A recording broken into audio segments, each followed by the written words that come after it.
Selamat berjumpa saudara-saudara, apa kabar? Kita bersyukur ya kalau bisa berjumpa dan merenungkan firman Tuhan. Itu sebabnya kita ucapkan shalom. Semoga kita dalam keadaan salam sejahtera. Saudara semua dalam keadaan sejahtera. Saudara, puji Tuhan kita bisa merenungkan firman-Nya setiap malam. Karena dengan demikian hidup kita lebih dekat dengan Tuhan. Saudara, pada waktu Yohanes dikira adalah Mesias, Yohanes memberitahu ya bahwa aku membaptis kamu dengan air, tetapi Ia yang lebih berkuasa daripadaku akan datang dan membuka tali kasutnya pun aku tidak layak. Ia akan membaptis kamu dengan Roh Kudus dan dengan api.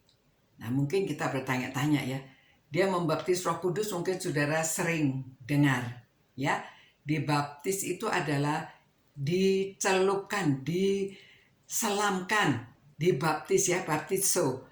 Nah, dibaptis dengan Roh Kudus berarti kita itu dimandikan dengan Roh Kudus. Nah, kalau dia sudah datang, kita sudah percaya, sudah menerima dia, kita dibaptiskan dengan Roh Kudus. Nah, saudara, ada cirinya kalau orang sudah dibaptis dengan Roh Kudus ya. Dibaptis dengan Roh Kudus berarti kita sudah dipenuhi oleh Roh Kudus. Jadi ada cirinya. Cirinya apa? Kita dikatakan sudah bertobat ya. Berbalik dari kehidupan lama dalam kehidupan baru. Nah, ada buahnya. Harus sesuai dengan buahnya.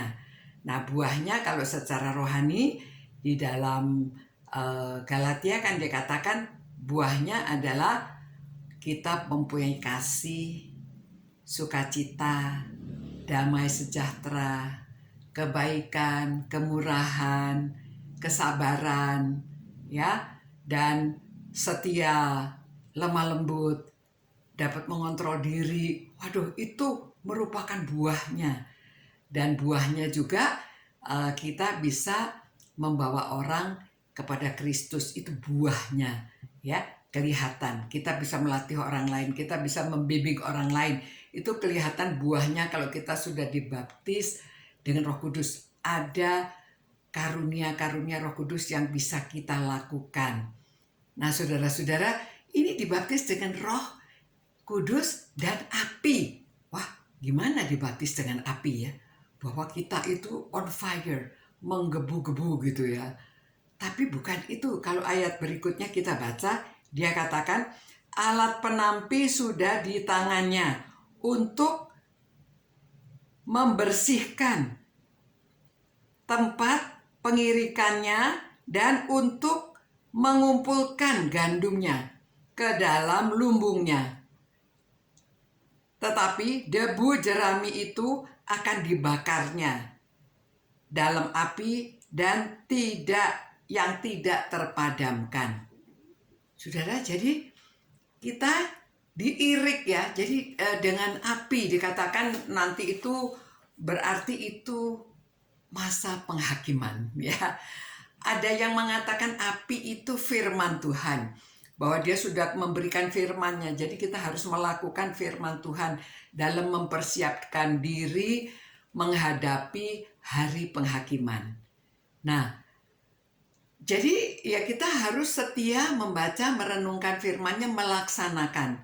Karena kalau tidak, penampian itu dia sudah dikatakan di sini tuh kita diirik ya. Saudara pernah tahu orang menampi beras?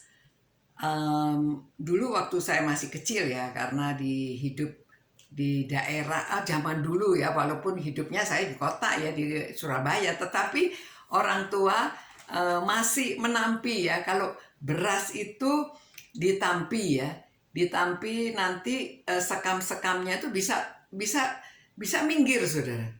Jadi berasnya itu bisa kumpul sendiri ya, itulah ada tekniknya ya, diputer-puter gitu, ditampi. Jadi dia katakan nanti kalau yang tidak terpakai itu akan dibakar. Nah, di situ apinya ya. Nah, Ya, di Yerusalem itu ada tempat pembakaran namanya Gehenna, dan itu apinya tidak pernah berhenti. Itu sebabnya digambarkan seperti itu, apinya tidak berhenti. Dan saudara, bukan nakut-nakutin ya, tapi ini firman Tuhan yang mengatakan demikian. Jadi kedatangan Kristus itu kita akan dibaptis dengan Roh Kudus dan api. Nah, maksudnya ya kita harus sesuai hidupnya. Kalau sudah dibaptis Roh Kudus ada buahnya. Ya, sudah ada buahnya karena kita harus mempersiapkan diri. Jadi kita paham akan firman-Nya, kita membacanya, merenungkannya, melaksanakannya. Karena kalau kita tidak melaksanakan akan ditampi, jadi disisihkan. Yang tidak terpakai itu akan dibuang dan dibakar di api. Saudara, memang ngeri sih ya.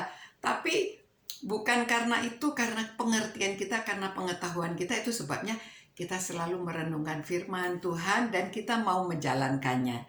Ya, ibu, bapak, opa, oma, kita semuanya anak-anak, taatlah pada firman Tuhan. Kita tetap setia kepada Tuhan, cinta Tuhan. Kita juga mencintai firman-Nya dan kita harus melaksanakan cinta sesama.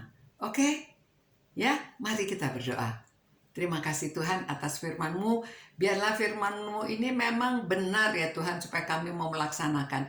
Terima kasih Tuhan bahwa Engkau membaptis kami dengan Roh Kudus dan dengan api. Biarlah kami diingatkan untuk tetap setia padamu dan melaksanakan firman-Mu. Dalam nama Tuhan Yesus kami berdoa. Amin. Selamat malam saudara-saudara. Kiranya saudara bisa istirahat dengan baik dan saudara diberkati, dijaga oleh Tuhan selalu. Selamat malam, selamat istirahat. Ciao.